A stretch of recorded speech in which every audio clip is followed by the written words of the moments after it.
Yo, what is up guys, it is Kobe, back here with another Black Ops 2 tips and tricks video, and in today's video we're going to be taking a look at the Claymore and the Bouncing Betty. Now, obviously you guys know what these things are, they've been around since Call of Duty 4 and 5, but with every new Call of Duty they tweak them a little bit, whether it's their trigger range, kill range, detonation time, and the way you can survive them. So in this video I'm going to be going over all of that stuff, showing you guys the differences between them, as well as some tips that you can use just to use them a little more effectively.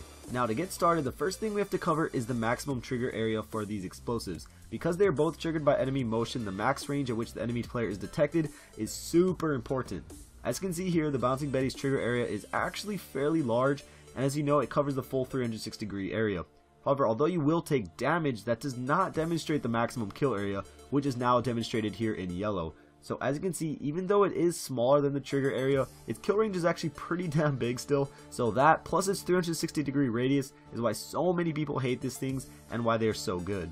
But now let's take a look at the Claymore. So the Claymore is much more dependent on its actual placement and direction than the Bouncing Betty, and as I'm sure you guys know by now, it only has a trigger and a blast radius of about 40 degrees, which makes its effective area much smaller. Not only its total area, but both its trigger and its kill range is slightly shorter as well. So if you only looked at this, you would think the Betty is just far better than the Claymore, but there's a couple more things to look at to really decide its effectiveness. First, it's detonation time. The time between being triggered and actually detonating is incredibly important, and more times than not, that's what determines whether or not you get the kill. Now, the C4 detonates roughly 0.15 seconds after being triggered, whereas the Bouncing Betty takes around 0.21 seconds. Now, that may not seem like much of a difference, only 0.06 seconds, but trust me, it makes the world of difference. And I'm sure you guys noticed it as well while you were playing. It's almost impossible to react fast enough to avoid being killed by a Claymore. However, if you are paying attention, it is fairly easy to avoid a Bouncing Betty. So in this area, the upper hand definitely goes to the Claymore. Now, how might you survive or counter these explosives? Well, for the Bouncing Betty, you have a bunch of different options. The easiest way, of course, is just to crouch. Past Call of Duties, you have to go all the way to prone, but in Black Ops 2, you won't take any damage whatsoever by simply crouching. This makes them insanely easy to avoid, especially if you are on the tactical layout. For the Claymore, however, changing your stance won't help you at all. Whether you're lying down, jumping, you will still receive the same amount of damage. There are also 3 perks that can help you survive both of these: Lightweight, Flat Jacket, and Engineer.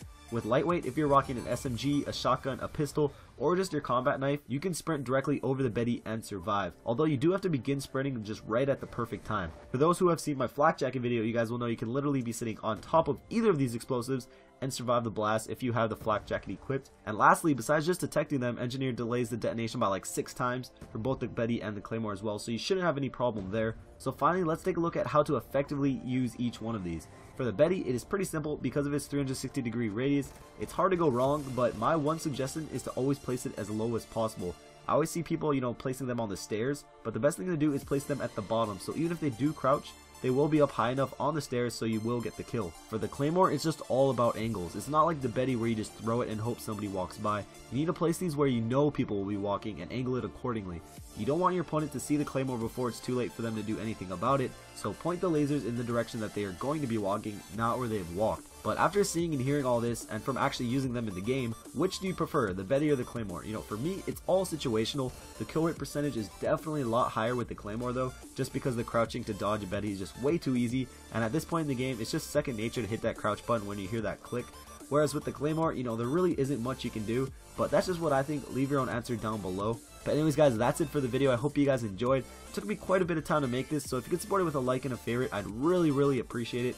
As you can probably tell by my voice, I've had a cold for the past week, but I just really want to make a video. I didn't want to go a whole nother week without making a video, so I just wanted to make this for you guys. Also, I hit 7K 2 days ago, so thank you guys for that. I'll try to muster up something for you guys at like 7,500 subs, probably a giveaway, I don't know. I'll think of something, but again, thank you guys for watching. A couple of videos on screen, go check them out if you want, and I'll catch you guys later. Peace.